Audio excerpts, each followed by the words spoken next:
को सामने लाना है और असली मुद्दों को दबाना है। इसलिए हमने ये प्रयास किया पदयात्रा का। प्रभु श्री राम के मंदिर का शिलान्यास हुआ, योगी जी गए, उनके साथ आनंदीबेन जी गई, राज्यपाल गई। मोदी जी गए तो उनके साथ भागवत जी गए। भागवत जी कहां के राज्यपाल हैं? मोहन भागवत जी क्या है, किस संवैधानिक पद पे हैं? वो मेघालय के राज्यपाल हैं, अरुणाचल के हैं, मणिपुर के हैं। कहां के राज्यपाल हैं वो?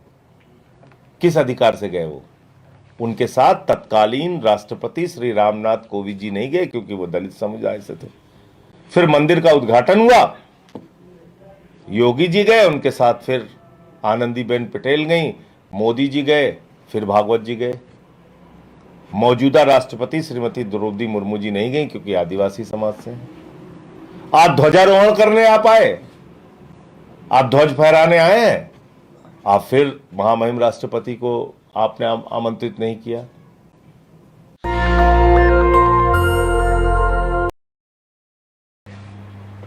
आज हमको ये मुद्दे क्यों उठाने पड़े और क्यों ये पदयात्रा करनी पड़ी? क्योंकि उत्तर प्रदेश में असली मुद्दों पे कोई बात नहीं होती। सरकारी स्कूल बंद हो रहा है, बंद होने दीजिए। अस्पताल के अंदर अल्ट्रासाउंड हफ्ते में एक बार हो रहा है, होने दीजिए। मोमबत्ती में ऑपरेशन हो रहा है, होने दीजिए। एक्सरे कागज पे हो रहा है, होने दीजिए। यानी अव्यवस्थाओं को लेके कोई मुद्दा है ही नहीं है। पेपर लीक हो गया, होने दीजिए। नौजवान सड़क पे उतर के आया, लाठी मार के इनको किनारे कर दीजिए।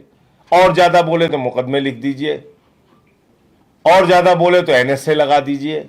ये जो रवैया है कि एक तो आपको गुनाह पे गुनाह करना है और गुनाह को ढकने के लिए नकली मुद्दों को सामने लाना है और असली मुद्दों को दबाना है। इसलिए हमने ये प्रयास किया पदयात्रा का कि बेरोजगारी मुद्दा कब बनेगी,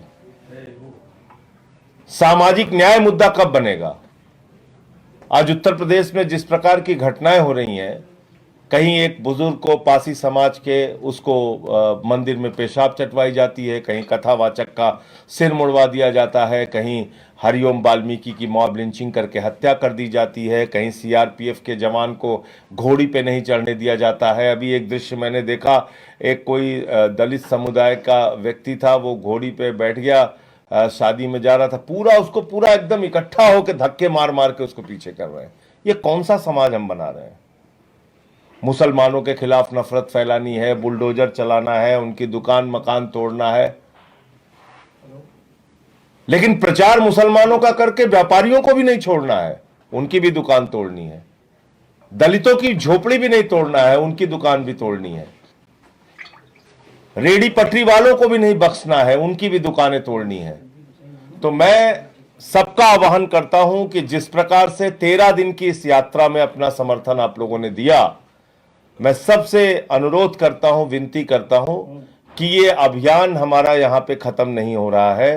रोजगार दो, सामाजिक न्याय दो का ये अभियान 8 चरणों में चलेगा, यानी कि ये पदयात्राएं 8 चरणों में पूरे उत्तर प्रदेश में होंगी।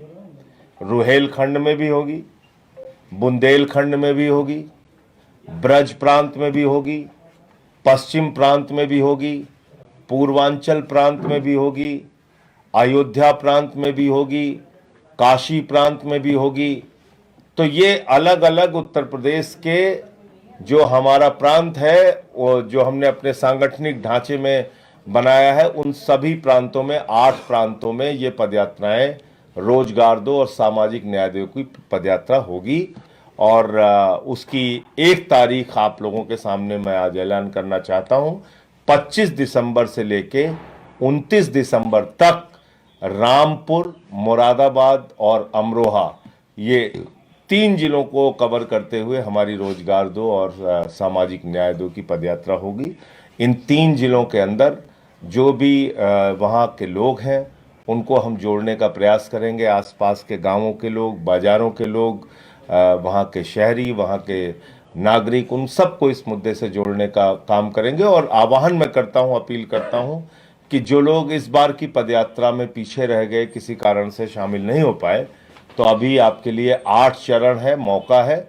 और पहला, अब अगला मौका जो है आपके लिए वो 25 दिसंबर से 29 दिसंबर तक है, उसमें आप शामिल होइए। और उसके लिए भी जो हमारा मिस्ड कॉल नंबर है 7500040004 7500040004 इस नंबर पर आप मिस्ड कॉल देके अगली यात्रा के लिए 25 दिसंबर से लेके 29 दिसंबर तक जो यात्रा चलनी है उस यात्रा के लिए अपना नाम पंजीकृत करा सकते हैं, रजिस्टर्ड करा सकते। कई लोग तो यात्रा में मिस्ड कॉल नंबर के माध्यम से जुड़े, यानी कि उन्होंने मिस्ड कॉल दिया, हमारे ऑफिस से कॉल गई और वो लोग जुड़े। कई लोगों ने, मैंने देखा कि सोशल मीडिया पे इसका बहुत सपोर्ट किया, सोशल मीडिया को बहुत अच्छा समर्थन उन्होंने अपना सोशल मीडिया पे पोस्ट वगैरह डाल के दिया, तो मैं उन सब का आभारी हूं। तो अगली जो यात्रा है वो हमारी 25 दिसंबर से 29 दिसंबर तक रामपुर से अमरोहा तक चलेगी।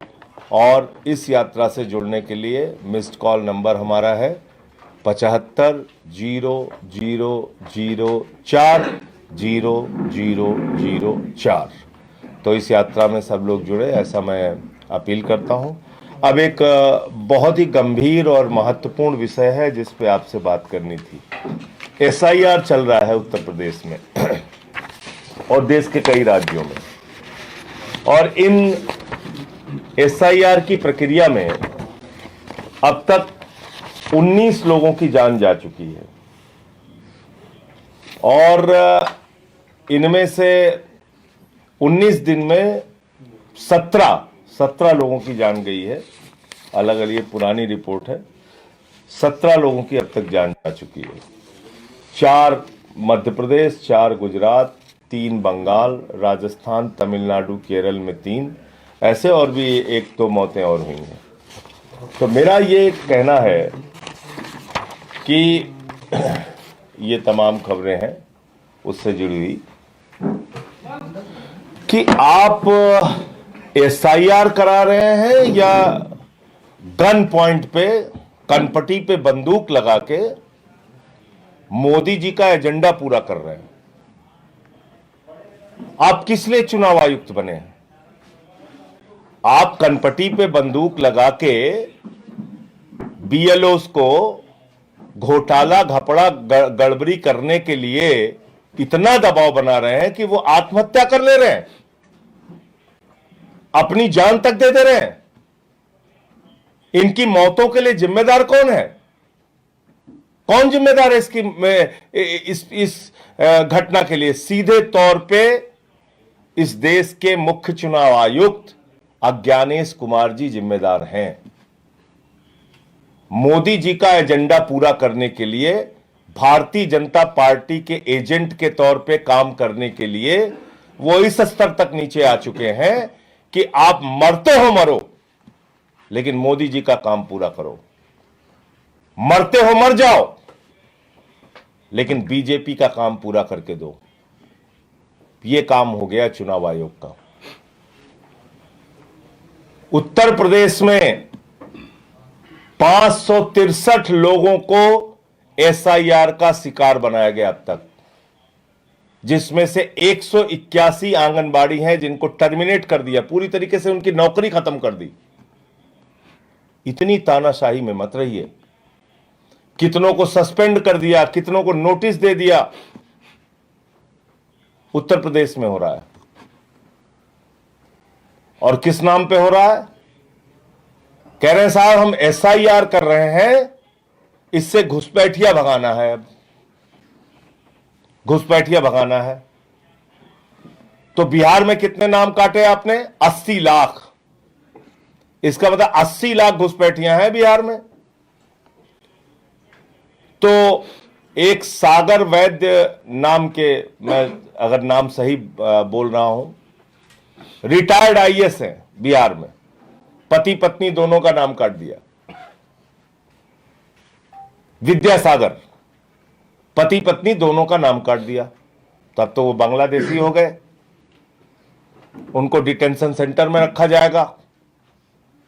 तो ये 80 लाख लोग अब बिहार में जिनके जिनके नाम काटे गए हैं, सब तो घुसपैठिया है। अब इनको बांग्लादेश भेजोगे तुम। मतलब खुलेआम सीना ठोक के बेईमानी हो रही है इस देश में। इतने दिन से आप लोग पत्रकारिता कर रहे हैं, कभी आपने सुना 60-60 हजार लोग एक विधानसभा में वोट काट दिए जाए? सारी विधानसभाओं की लिस्ट पढ़िए आप, वहां पे पूर्णिया से लेके मोतिहारी तक कहीं 60,000, कहीं 55,000, कहीं 50,000। क्या चुनाव हुआ है बिहार में? यही घपला आप उत्तर प्रदेश में करना चाहते हैं, गन पॉइंट पे, कनपट्टी पे बंदूक लगा के। ऐसी तानाशाही मत करो ज्ञानेश कुमार जी। संसद का सत्र आने वाला है और सरकार का जीना हराम कर दूंगा। मैं कहना चाहता हूं, जीना हराम कर देंगे हम लोग। ऐसी गुंडागर्दी मत करिए आप लोगों को मार रहे हैं।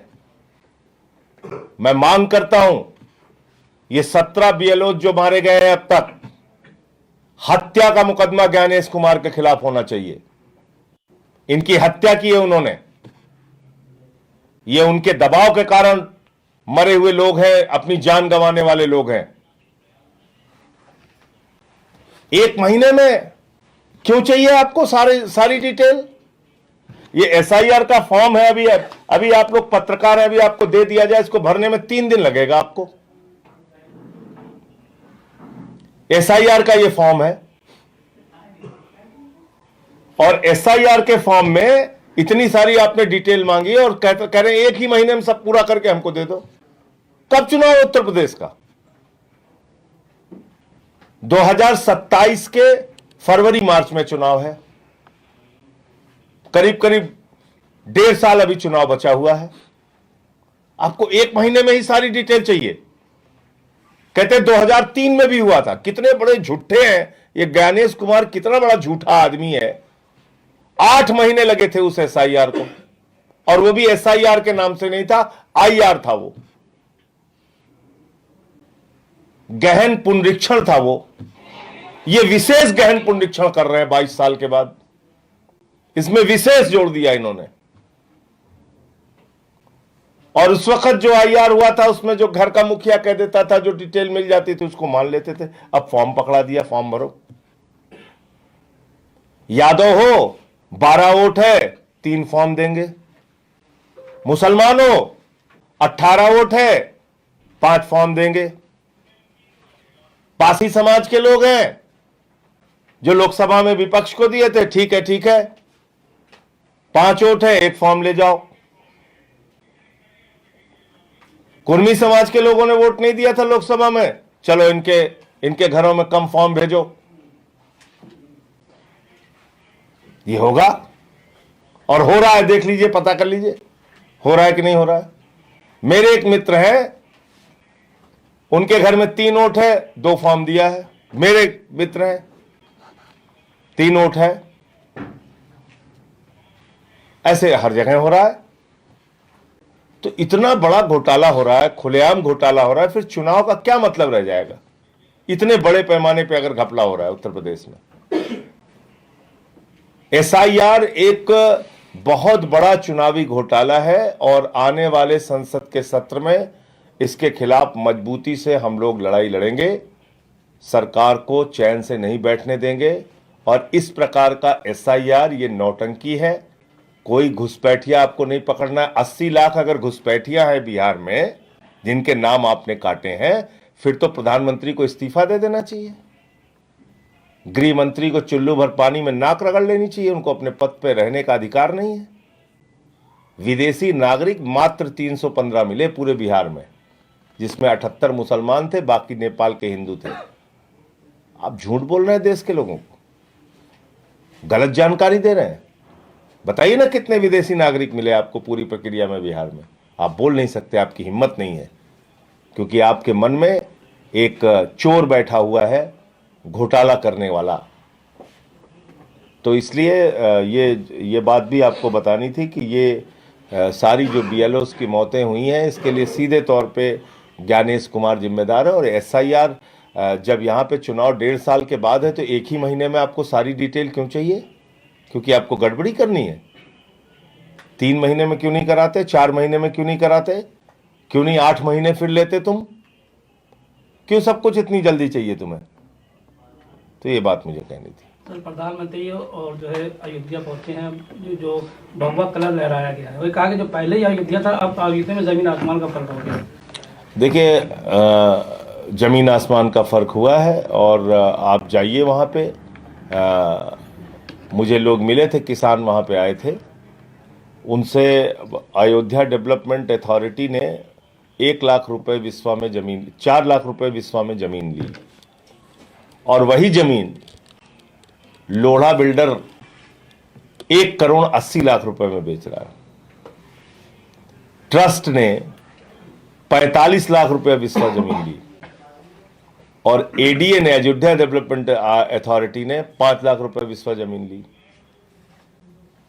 वहां आप धर्म के नाम पे धंधा कर रहे हैं और हर बार आप ऐसा काम करते हैं जिससे आपकी नीयत पे सवाल उठता है। प्रभु श्री राम के मंदिर का शिलान्यास हुआ, योगी जी गए, उनके साथ आनंदीबेन जी गई, राज्यपाल गई। मोदी जी गए तो उनके साथ भागवत जी गए।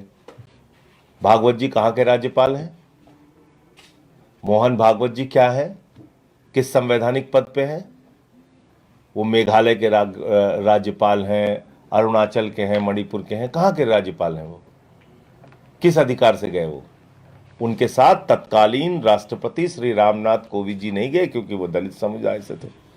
फिर मंदिर का उद्घाटन हुआ, योगी जी गए, उनके साथ फिर आनंदीबेन पटेल गई, मोदी जी गए, फिर भागवत जी गए। मौजूदा राष्ट्रपति श्रीमती द्रौपदी मुर्मू जी नहीं गई क्योंकि आदिवासी समाज से हैं।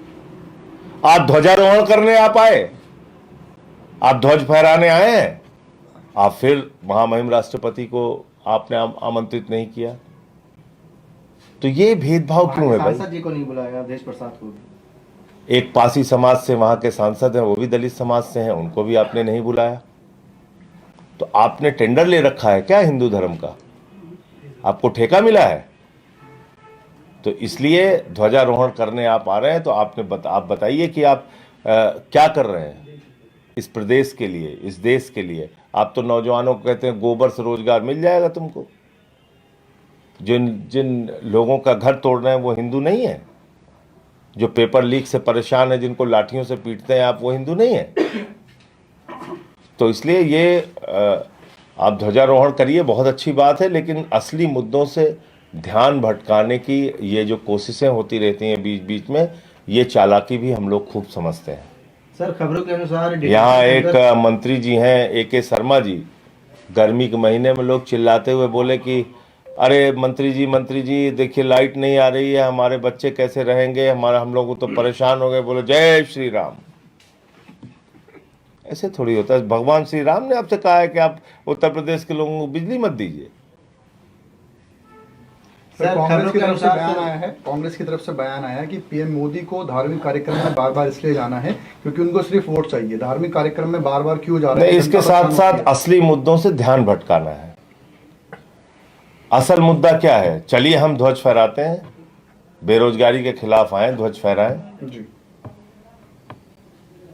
अशिक्षा के खिलाफ आप बच्चों का स्कूल बंद कर रहे हैं, मिड डे मील में नमक रोटी खाने के लिए दे रहे हैं, ध्वज आप फहराइए, अच्छी बात है, पूजा अर्चना करिए, लेकिन इन सवालों से बचिए मत आप, मेरा ये कहना है। सर, खबरों के अनुसार डिटेंशन सेंटर नेशनल दस्तक की आपसे गुजारिश है कि अगर इसको बचाना चाहते हैं तो नेशनल दस्तक को सब्सक्राइब करने के लिए रेड कलर के सब्सक्राइब बटन को दबाएं, फिर बेल आइकन की घंटी दबाएं। नेशनल दस्तक को बचाने के लिए बहुत जरूरी है कि हर खबर को शेयर करें, लाइक करें, कमेंट जरूर करें।